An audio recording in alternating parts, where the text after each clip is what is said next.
As far as I can see, there are three main ways in which Christians are responding to postmodernism today.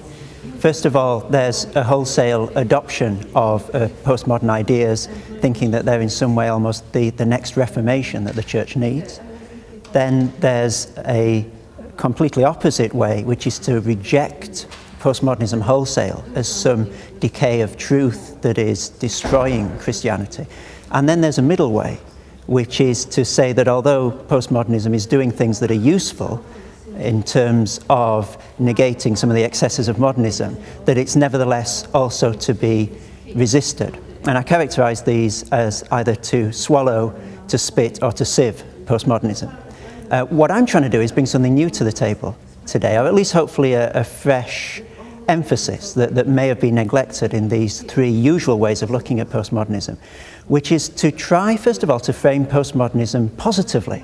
Very often Christians will think of postmodernism in very negative terms. It's an incredulity toward meta-narratives, in Lyotard's phrase, or the claim from Derrida that there's nothing outside the text.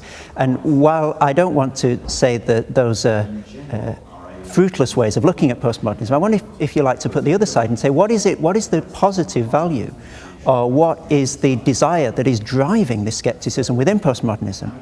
And I'm offering an analysis in terms of what one recent philosopher has called a passion for the real. It's an intriguing term, and I want to suggest that a positive way of construing postmodernism would be to understand it as a passion for the real. What I want to do from that point is then to take that into thinking through how to critique or to engage with postmodernism as a passion for the real from a Christian point of view.